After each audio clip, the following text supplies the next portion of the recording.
In our Wednesday evening Bible study, we were talking last Wednesday about judging and how Christians aren't supposed to judge, even though there are times when we are asked to judge and use discernment. But we looked at one of the verses, is Matthew chapter 7, in the beginning of that chapter. It says, "Do not judge so that you may not be judged. And the measure that you use, it will be measured back to you."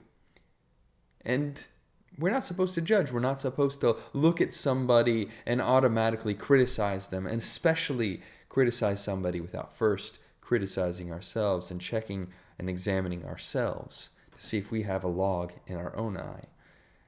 But in the very next verses, Jesus says in verse 6, "Do not give what is holy to the dogs, and do not throw your pearls before swine, or they will trample them underfoot and turn and maul you." Now, what this is saying is that we do need to use discernment on who we cast our pearls before. And what is these pearls? What are they?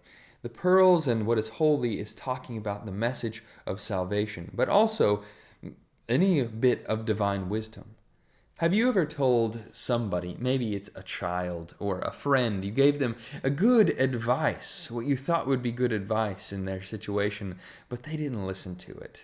They just rejected it, maybe even laughed at it, and maybe they even didn't even think it was good advice, or maybe they even followed it or followed it incorrectly, and they were hurt because of it and blame you.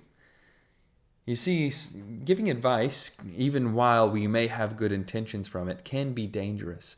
And we need to make sure that we are discerning who is it that we are giving this advice to.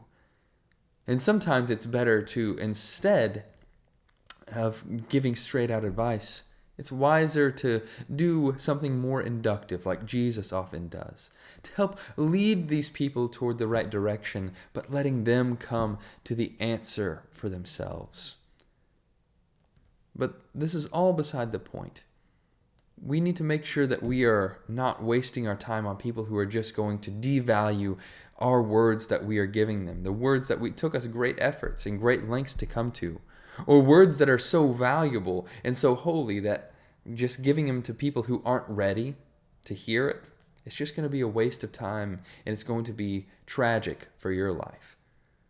But I don't want us to be too judgmental to people and think, oh, they're not going to receive it. Oh, they're just going to hurt me if I tell them this. Oh, they're going to judge me if I give them this good advice. Maybe sometimes we should give them at least one chance. Not withhold the gospel from people, but like Jesus tells his disciples, if they go into a city and they don't receive the gospel, just leave and shake the dust off your feet and go to the next one.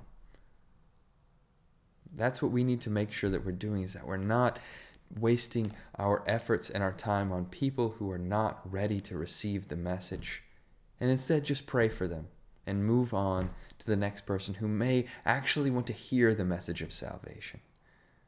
And so I hope that in your interactions with people today and throughout the week, you will use this discernment of not judging somebody based on how they look or even how they act at the moment, on what they need and how they'll react to you. But also make sure that you do use some discernment. And it'll save you trouble in the end, and ultimately time to hopefully save other people who are ready and in need.